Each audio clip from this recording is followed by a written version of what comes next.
La licence professionnelle management de projet en communication et industrie graphique, comme son nom l'indique, forme des chefs de projet dans le grand domaine de la communication.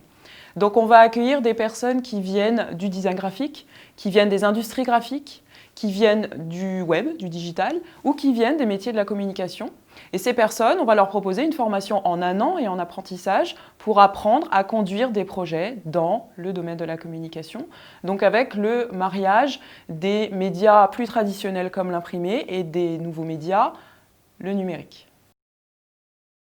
Cette licence professionnelle s'adresse plus particulièrement à ceux qui ont un Bac+2 dans les domaines de la communication et de l'image.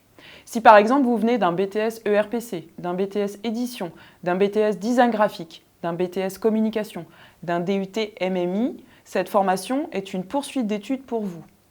Si vous n'avez pas cette formation-là, si vous ne venez pas de ces formations-là, mais que vous avez par ailleurs un projet professionnel dans le domaine de la communication avec la véritable volonté que de porter et de coordonner des projets de communication, vous êtes les bienvenus avec un projet professionnel motivé. Faut-il une expérience préalable pour entrer dans cette licence professionnelle ? La réponse est oui, vous venez avec un premier bagage, avec une formation, avec des expériences professionnelles, des expériences aussi périscolaires, associatives. Donc tout ça constitue la personne que vous êtes aujourd'hui et vos motivations. Pour ce qui est des prérequis techniques, connaître les industries graphiques est un vrai plus, mais si vous n'avez pas d'expérience dans les industries graphiques ou si vous ne connaissez pas la chaîne de l'imprimé, vous allez la découvrir. Nous vous offrirons une mise à niveau qui vous permettra en fait de la découvrir et de la comprendre. Et donc ce n'est pas du tout un critère discriminant.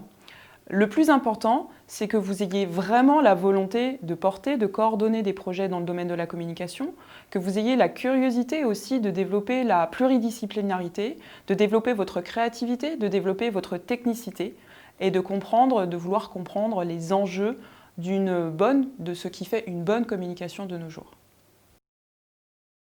La sélection pour entrer en licence professionnelle, MPCIG, se passe en 2 temps. Vous êtes d'abord sélectionné sur dossier. Que contient ce dossier ?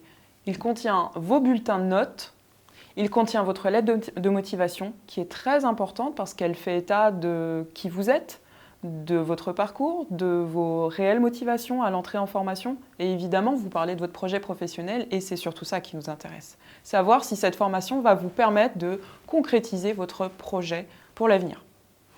Donc c'est sur cette base-là que vous êtes d'abord sélectionné. Et si vous êtes admissible, suite à cette première étape de sélection, vous êtes convoqué à un entretien. À cet entretien, vous vous présenterez aux côtés d'autres candidats puisque c'est un entretien collectif.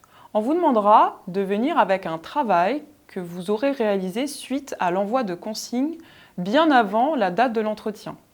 Ces consignes portent sur la réalisation d'un travail de conceptualisation et de créativité. Ce travail pour évaluer votre capacité créative, votre capacité de conceptualisation et d'argumentation.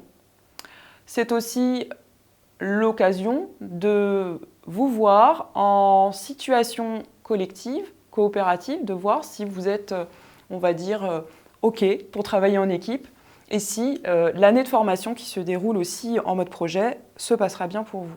À l'occasion de l'entretien, nous testerons aussi votre anglais à l'oral. Alors pas de panique, nos apprentis sont loin d'être bilingues. Nous cherchons simplement à vérifier que vous n'êtes pas complètement tétanisé, bloqué par l'anglais et que vous avez la facilité de rentrer en contact avec un interlocuteur en anglais et que c'est quelque chose de possible pour vous.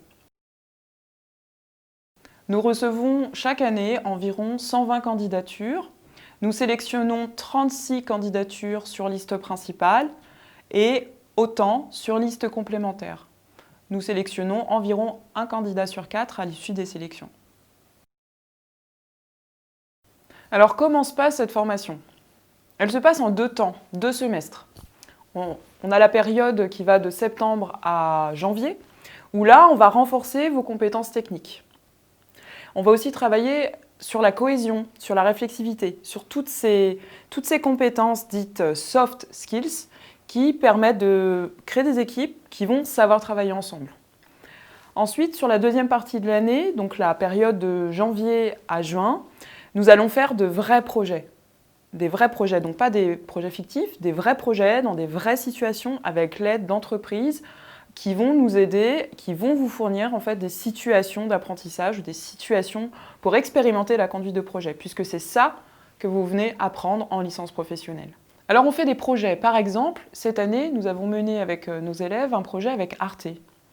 Arte a mis au défi nos apprentis d'imaginer une œuvre de fiction qui puisse être diffusée de façon classique sur sa chaîne, sur son application ou sur sa plateforme de replay, mais une œuvre qui peut aussi vivre au-delà de ces médias de diffusion traditionnels, par exemple à travers les réseaux sociaux, à travers un produit d'édition, qui permettent quoi? Qui permettent de nourrir l'œuvre tout autant que la communauté des téléspectateurs qui s'est réunie autour de la fiction. Alors la fiction, c'est la mini-série, le docu-fiction, voilà, tous ces formats audiovisuels que l'on trouve de façon assez classique sur les programmes d'Arte. Un autre projet d'ampleur est mené aussi cette année. C'est un projet avec le mentoring des éditions Nathan, qui donc fixe un peu le cadre d'intervention dans le domaine de l'édition et qui lance le défi, un autre défi à nos élèves, que de proposer une nouvelle expérience de lecture à la jeunesse. La jeunesse étant les enfants de 0 à 18 ans. Donc c'est dans ce contexte-là que nos élèves font la proposition d'un produit véritablement innovant et vont le défendre à l'occasion d'une foire internationale, qui est la foire internationale du livre jeunesse à Bologne en Italie, où ils se rendent pour rencontrer un maximum d'éditeurs, proposer leur concept et récupérer du feedback, à savoir est-ce que mon projet a de la valeur pour un éditeur, est-ce que mon projet pourrait être distribué à grande échelle. Alors les possibilités de poursuite d'études après la licence professionnelle. La licence pro, c'est une formation qui a été conçue pour que vous puissiez rentrer immédiatement dans la vie active. Donc ça, c'est ce que vous pouvez faire. Mais vous pouvez aussi décider de continuer vos études. Et ce que nous constatons ces dernières années, c'est que nos élèves se dirigent plutôt sur des masters avec l'envie d'une spécialisation dans la création publicitaire, dans la communication, dans le marketing, la marque, ou alors plutôt l'envie de se spécialiser dans la direction de projets digitaux. Mais nous avons aussi des élèves qui, à l'issue de la licence, se disent « Ok, il me manque des compétences techniques » et qui vont plutôt s'orienter sur des formations 100% techniques pour aller chercher par exemple de la PAO, du développement web, de l'audiovisuel. Tout dépend vraiment de votre projet professionnel, de votre identité dans cet univers que de la communication par l'image. Alors, qu'est-ce qu'on peut faire après cette licence? Alors, l'énorme atout de cette licence, c'est qu'elle ne vous enferme pas dans un type d'entreprise, dans un type de carrière. Vous en sortez chef de projet. Vous pouvez exercer cette profession chez l'annonceur, donc dans des grandes entreprises qui ont des besoins de communication et qui ont besoin d'une équipe pour gérer cette communication. Vous pouvez donc travailler dans ces entreprises-là. Vous pouvez travailler aussi en agence. Donc des agences qui vont avoir une spécialité ou non, des agences généralistes ou des agences qui vont être spécialisées dans la communication RH, dans la communication tout court, dans le digital, dans les formats plutôt audiovisuels, etc. Donc tout est possible. Vous pouvez aussi envisager de faire ce projet plutôt chez des prestataires de services qui vont par exemple être des sociétés de prestations en informatique ou des sociétés qui auront des prestations plutôt liées au métier, donc aux industries graphiques, donc des bureaux de fabrication par exemple. Donc tous les débouchés sont possibles. Nous formons des chefs de projet tout terrain. J'ai 2 conseils à donner à tous ceux et à toutes celles qui voudraient candidater pour entrer en licence professionnelle MPCIG. Le premier conseil, c'est d'être vous-même, vraiment vous-même. Nous ne recrutons pas des clones, on recrute des personnes qui ont un parcours, qui ont des rêves, qui ont des spécialités, qui ont des projets dans la vie. Ça, c'est vraiment important. Deuxième conseil, profitez de cette JPO pour entrer en contact avec les élèves qui sont actuellement en formation.